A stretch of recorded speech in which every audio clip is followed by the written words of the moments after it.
GTA 6 sa možno bude recenzovať v uzavretom a kontrolovanom priestore. Hrozí aj odklad, viac už o pár sekúnd.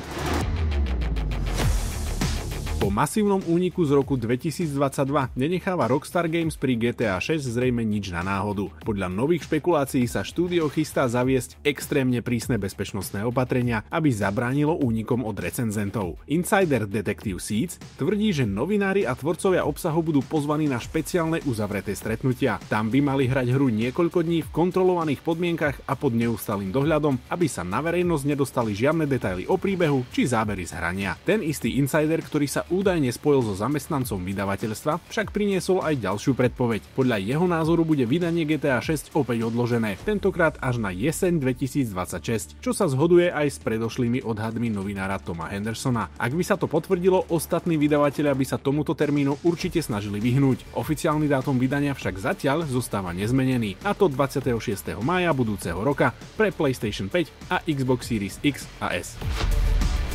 Fanúšikovia klasík ako Richard Burns Rally alebo Colin McRae Rally majú dôvod na radosť. Štúdio Supernova Games v spolupráci s Kunos Simulazioni oznámilo novú hru Assetto Corsa Rally. Titul stavia na realistickom fyzikálnom modeli, ktorým je séria Assetto Corsa preslávená, a do predbežného prístupu na Steame dorazí už 13. novembra 2025. Hra beží na upravenom Unreal Engine 5 a sľubuje laserom skenované trate, dynamické počasie a tiež pokročilý systém poškodenia, ktorý bude mať vplyv nielen na vizuál, ale aj na jazdné vlastnosti. Tvorcovia potvrdili, že Kunos dohliadalo na presnosť jazdného modelu, aby si hra zachovala charakteristický pocit z jazdy. Verzia v predbežnom prístupe ponúkne 33 km tratí, 10 ikonických rally aut a 5 herných režimov. Plná verzia, ktorá má prísť do 18 mesiacov, sľubuje rozšírenie na viac ako 120 km tratí, cez 30 aut a nové režimy, vrátane kariéry, školy rally a podpory pre VR.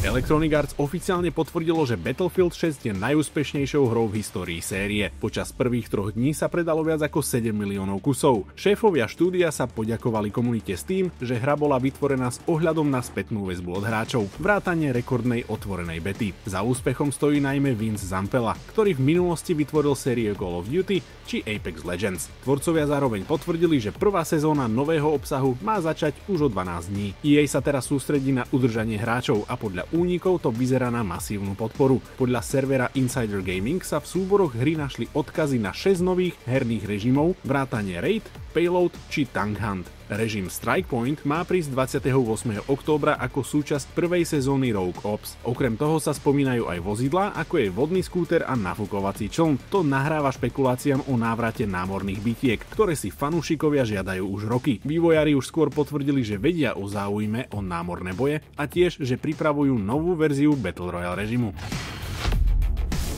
Fanúšikovia RPG The Outer Worlds 2 sa konečne dočkali nových záberov z hrania. IGN zverejnilo takmer 2-minútový trailer, ktorý ukazuje hru z pohľadu prvej aj tretej osoby. Video láka na atmosféru pripomínajúcu Fallout a predstavuje širokú škálu zbraní, od výbušných raketometov až po ikonické pušky Spacer's Choice. Každá zbraň bude mať pritom odlišné vlastnosti, ktoré môže hráč využiť v boji. The Outer Worlds 2 vychádza už 29.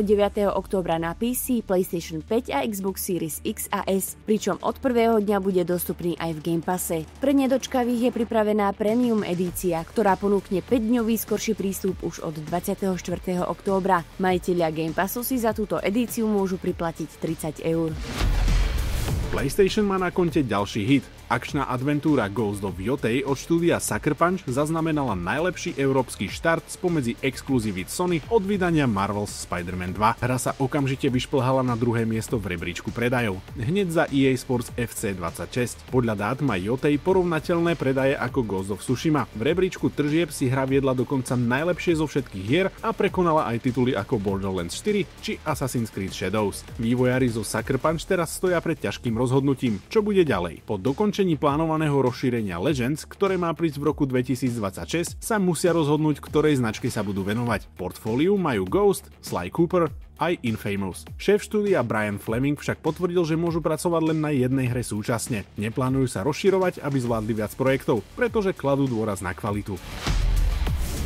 Špekulácie o novej generácii konzol naberajú na obrátkach a tentoraz sa týkajú procesora pre nový Xbox. Podľa zahraničných zdrojov má konzolu poháňať čip s názvom AMD Magnus, ktorý má byť najväčším APU v histórii herných konzol. Údajne má byť až o 46% väčší ako čip, ktorý bude použitý v PlayStation 6, čo by znamenalo, že nový Xbox bude výrazne výkonnejší. Za tento výkon si však Microsoft zrejme nechá zaplatiť. Odhadovaná cena je minimálne $800, čo je spôsobené aj tým, že konzola má byť akýmsi hybridom medzi PC a konzolou. Už dlhšie sa hovorí o tom, že by nový Xbox mohol zahrňať a spúšťať aj iné obchody, ako napríklad Steam. Podľa autora týchto špekulácií tak Xbox už nemusí byť priamym konkurentom pre PS6, ale skôr výhodnejšou alternatívou k herným počítačom. Obe konzoly sú plánované na rok 2027, no je možné, že Microsoft sa pokúsi vydať tú svoju o niečo skôr.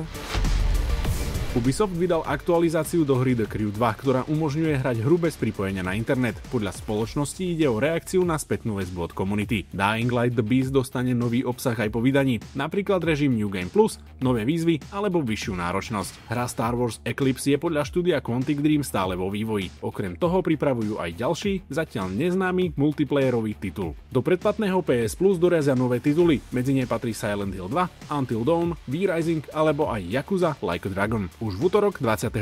októbra. Sme na konci dnešnej časti. Ďakujeme vám za pozornosť a prajeme krásny herný deň. Dovidenia na budúce.